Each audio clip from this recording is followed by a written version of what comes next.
Well, that's somewhat better. Water helps. No, I wasn't nauseated. No, I wasn't experiencing extreme abdominal pain, just like they mention in what's now known as cannabis emesis syndrome. I was simply having a panic attack. My form of them. And since I'm in the shower, well, not in the shower, I'm out, finished with the towel, this stuff, other than all the religious stuff all over it, Dr. Bronner's Pure Castile soap with hemp oil in it. The citrus, peppermint, and lavender scents.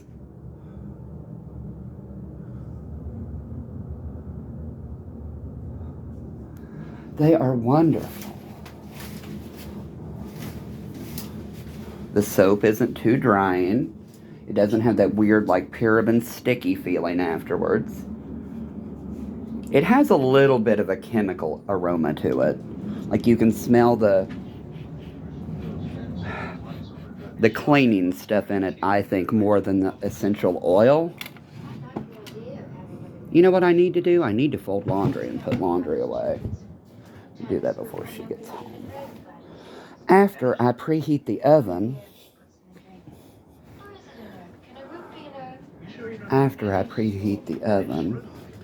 she's weird about timing in dinner too. Somebody pee on the floor right there? No, I think I just spilled something. I just feel like I'm completely... I don't feel hopeless. I don't feel consumed with guilt. I just feel kind of useless at this point in time. Not that people can't use my story, not that people don't want me in their lives, but not being able to support yourself is a huge fucking thing. And it not being on, I just don't want to do that job. I went to Tyson, for fuck's sake. Granted, it's not like a lumber yard, but it's not a picnic either. I loved that fucking job. I was not able to keep up with it. I loved it way better than teleperformance, and teleperformance was a remote at-home job dealing with patients. It's annoying. Absolutely fucking annoying. Tyson, one of the best jobs probably in this area. Minimum wage with them by the time I left was like $19 an hour with the shift differential. And as I drove by the other day, they said that it had gone up to like $22 an hour. I told them when I resigned, please don't hold it against me if I choose to like come back at a later time. And hopefully they won't. Because I might eventually have to at least try to do it again. You know, oh my God, foot cramp, oh my God. Right foot cramp. Anyway. You know, at least in other countries, they have the universal health care. So people don't have to worry at least about that. But then you have people like Congressman Thomas Massey's mother Gail, claiming we don't need socialized universal health care in this country. That was one of the sickest posts I have ever seen from her, especially as a retired psych professional. A transphobic one at that.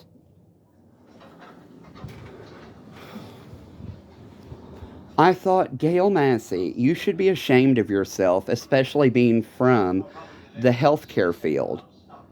Of course this fucking country needs universal health care. Like with my situation, law enforcement involved in sex crimes and permanent disability.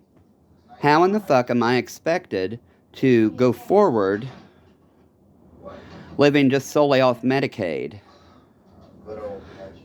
I had Buckeye Medicaid. There were 2 psych professionals within about 100 miles of Cincinnati that were still in network. There are quite a few listed on their formulary or whatever it's called, Doctor Finder, but only about 2 of them that still accepted it.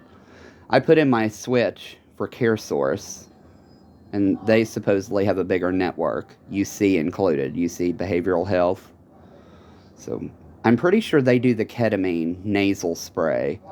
But the lady in intake told me, she's like, most of the physicians here in mental health are totally against cannabis.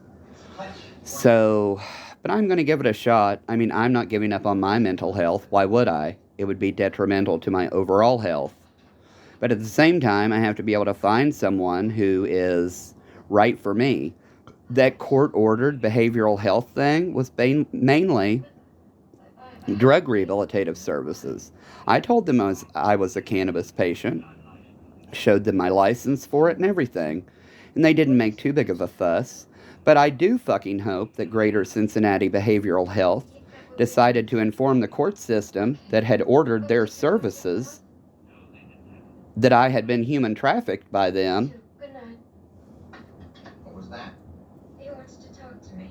If I understood them correctly. You know, we want you to undergo mental health evaluation.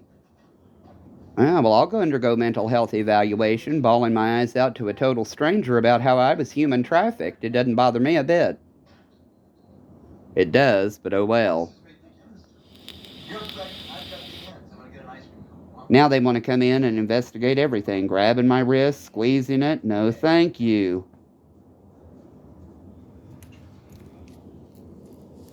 You have to testify against them. No, I fucking don't. You can take a deposition,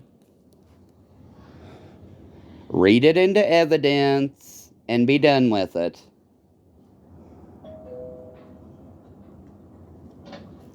Hi. I'm going out now, so I won't have my drink for a minute. Well, that's fine, dear. You know who Minnie reminds me of from Rosemary's Baby? Blake Wright in drag.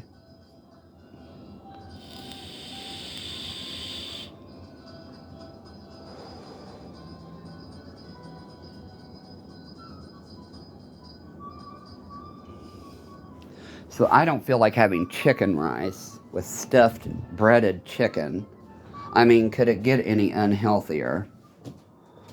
And that's what she wants. So we're having long grain, wild rice, something healthy to go with all the breading and cheese. And she just wanted plain old, high processed, chicken flavored rice. No, I'm sorry, I can't do that. My bowels don't move right since I've lived here because I don't eat nearly as many vegetables or as healthy. Not that we can't necessarily afford to, but money is tighter here. Which is another reason that I wanted my goddamn portion liquidated. But you know, no, your behavior, blah, blah, blah. My sister was the one bringing that shit home from school with her and getting drunk by the time she was a junior in high school. My mother strung out on her antipsychotics with her romance novels and dildos. And my father molesting me as well, taking me around strange older men and all of them jerking off. It's not like I could do anything. So for every one of the people that, negated my story to the point of making me question my own sanity and gaslighting, along with calling me a liar, thank you for giving me the courage to attempt to kill myself permanently the last time. Honestly, I do both, but thank you. Thanks a lot is...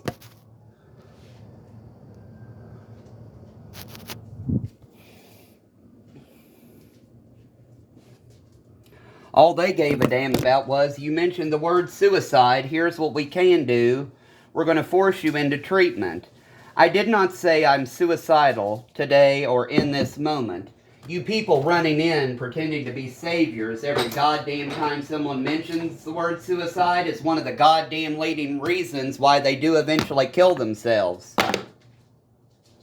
Instead of addressing their trauma as they went through it, just because you don't like the tone of their voice, or just like with Patrick Boggs. Let's pretend Max is Patrick.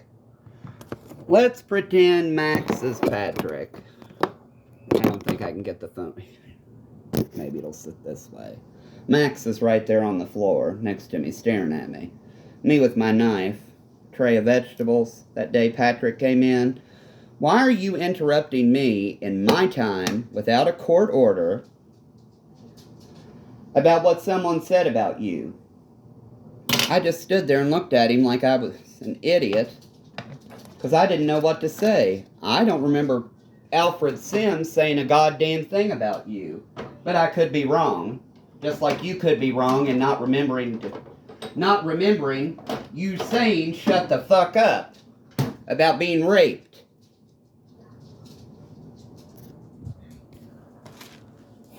Anyway, wherever I was going with that, I lost my initial train of thought. I need to hand wash some dishes too. Ugh, I hate hand washing dishes. And I have laundry to put away, but let's face it, it literally takes me hours to get going in the daytime, only for me to lay there and finally fall asleep. Then when I get back up the next day, it takes hours to readjust due to the fluids and everything shifting. It always has.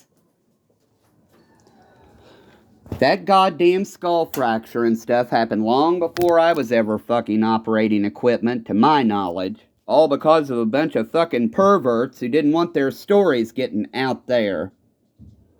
Producing child porn and jerking off with little boys.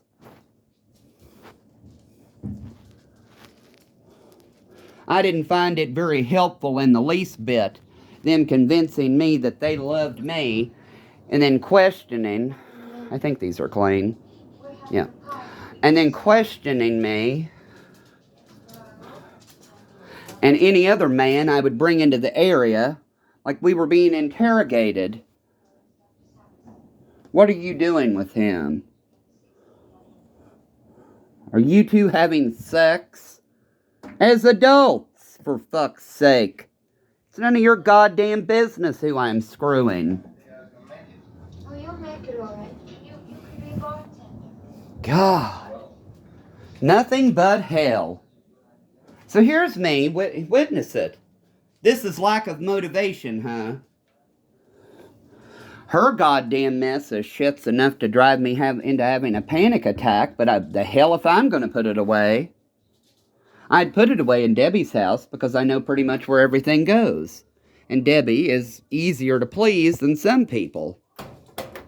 Yet she'll sit and bitch at me to clean off the kitchen table. Well, oh my God. I got down to reach into the dryer.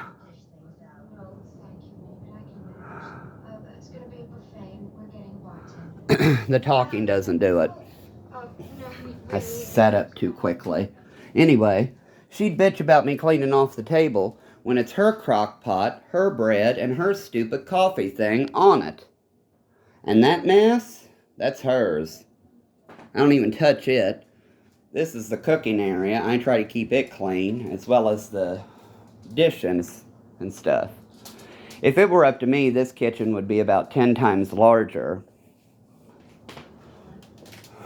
With a huge-ass pantry, so that I could stock up and never have to leave the goddamn house.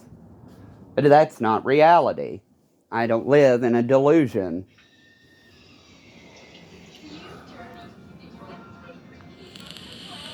But I'm going to go for now and fold this laundry and hand wash those few things and empty the dishwasher for tonight. You all tune into Rosemary's Baby if you can. It's on Showtime too.